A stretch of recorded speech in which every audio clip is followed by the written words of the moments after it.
D9 news కి స్వాగతం. కాంగ్రెస్ ప్రభుత్వం ఇచ్చిన హామీల అమలు చేసేదాకా పోరాడుతూనే ఉంటాం, నిలదీస్తూనే ఉంటామని వికారాబాద్ జిల్లా గ్రంథాలయ సంస్థ మాజీ చైర్మన్ రాజు గౌడ్ పేర్కొన్నారు. గురువారం నిర్వహించిన మీడియా సమావేశంలో ఆయన మాట్లాడుతూ 6 గ్యారంటీలతో 420 హామీలు ఇచ్చిన కాంగ్రెస్ ప్రభుత్వం 420 రోజులైనా అమలు చేయకుండా చేతగాని ప్రభుత్వంగా నిలిచిందని ఆగ్రహం వ్యక్తం చేశారు. రైతు భరోసా పథకం ద్వారా రైతులకు ఆర్థిక సాయం ఇప్పటి వరకు అందలేదని విమర్శించారు. రానున్న స్థానిక సంస్థల ఎన్నికల్లో ఓట్లు అడిగితే తరిమికొట్టాలన్నారు.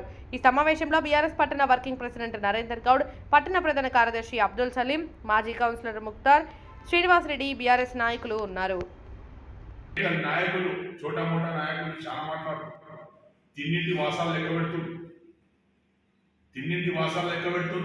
రోహిత్ రెడ్డితో వచ్చి కాళ్ళు పట్టుకున్న వ్యక్తులు వీడియోలు రోహిత్ రెడ్డితో రాత్రి వచ్చి కాళ్ళు పట్టుకున్న వ్యక్తులు ఈరోజు రోహిత్ రెడ్డిని విమర్శించినటువంటి వరకు సమంజసం. రోహిత్ రెడ్డి అంటే రోహిత్ అంటే సర్వహితానికి రోహిత్ సర్వహితానికి హితుడు రోహిత్ రెడ్డి. మీరు గుర్తుపెట్టుకోండి, రోహిత్ రెడ్డి తాండూరు బిడ్డ, తాండూరు గడ్డ మీద ఉంటిండు. ఓడిపోయినంత మాత్రము నిరాశపోయేది లేదు, లేకుంటే కాంగ్రెస్ వాళ్ళు చూసి భయపడేది లేదు. ఎట్టి పరిస్థితుల్లో ఇప్పుడు తెలుసుకున్నాం, రేపు స్థానిక సమయ ఎన్నికల్లో మున్సిపాలిటీలలో ఒకవేళ కాంగ్రెస్ వాళ్ళకు దమ్ము ఉంటే, కాంగ్రెస్ వాళ్ళకు చీమని ఎత్తులు ఉంటే టీఆర్ఎస్ పార్టీని ఓడగొట్టి చూపెట్టమని చెప్పండి. తులం బంగారం అంటే తులం బంగారం అని మాసం బంగారం లేదు. ఇలాంటివి చాలా ఉన్నాయి. రేపు వెళ్తాం రేపు ప్రజలకు వెళ్ళి ప్రజలకు వివరిస్తామని మీరు అనుకుంటున్నారేమో డబ్బులు ఉన్నాయి, డబ్బులతోటి ఎన్నికలు గెలుస్తాం, డబ్బులతోటి కౌన్సిలర్లు గెలుస్తాం, డబ్బులతోటి సర్పంచ్ గెలుస్తామని. ప్రజలు చాలా తెలివివంతులు, ప్రజలు కాంగ్రెస్ పార్టీ బుద్ధి చెప్తారని చెప్పేసి సందర్భంగా చెప్పుకుంటూ రేపు తాండూరుకి కూడా రోహిత్ రెడ్డి గారు వస్తున్నారు. కాబట్టి కార్యకర్తలందరూ కూడా ఈ సందర్భంగానే కార్యకర్తలందరూ కూడా తెలియజేస్తున్నాం. రేపు 11 గంటలకు రోహిత్ రెడ్డి గారు తాండూరులో ఉంటుంది. కాబట్టి అందుబాటులో ఉన్న కార్యకర్తలు మేము అడ్డుపడం, కానీ మేము తెచ్చిన నిధులు రద్దు చేసుకుంటే అది మంచి పద్ధతి కాదు. మేము వాడికి ₹1 కోటి తెచ్చినాం, 36 కోట్లు 36 వార్డులకు ఇచ్చినాం. కానీ అన్ని పనులను ఆపిన వ్యక్తి ఈ ఎమ్మెల్యే, ఈ కాంగ్రెస్ పార్టీ అని చెప్పేసి కూడా ఈ సందర్భంగా చెప్పకుండా తప్పదు. ఈరోజు అనేక సమస్యలు ఉన్నాయి తాండూరు. రోడ్ల దుస్థితి చూడండి. అంబేద్కర్ చౌక్ ముందర ఒక పెద్ద గుంత పడ్డది, రోజు 10 మంది పడుతుంది. ఏం అభివృద్ధి? అభివృద్ధి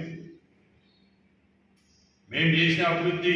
ఒకవేళ కాంగ్రెస్ వాళ్ళు దమ్ము ధైర్యం ఉన్న వాళ్ళు అయితే ప్రెస్ ద్వారా వాళ్ళకి చెప్తున్నా, 7 నెలల నడి చౌరస్తా మీద కూర్చొని మీరేం చేసిరు, మేమేం చేసినాం మాట్లాడడానికి సిద్ధంగా ఉంటే ప్రెస్ ముఖంగా చెప్తున్నా, మీ కాంగ్రెస్ పార్టీ ఎంత మంది వస్తారు రండి, కూర్చున్నాం చర్చకు.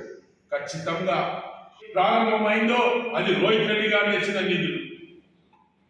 ఈరోజు అంతరం మన విలమూరు స్కూల్ నుంచి అంతరం దాటే వరకు డబల్ రోడ్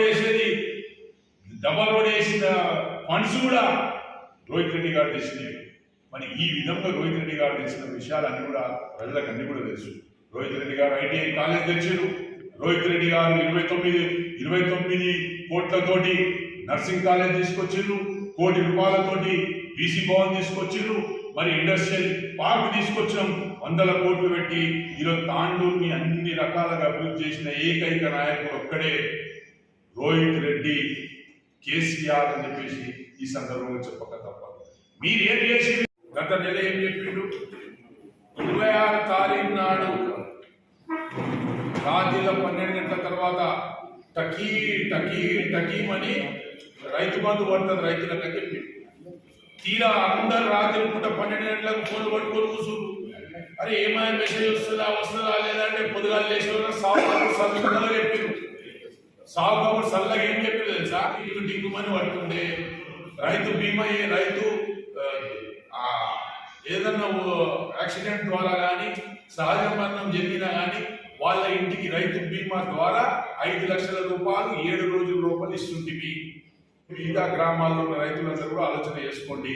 పచ్చి మోసం ఇది. రైతులను అన్ని విధాలుగా నష్టం చేసే ఏకైక ప్రభుత్వం, ఏకైక పార్టీ కాంగ్రెస్ పార్టీ అని చెప్పేసి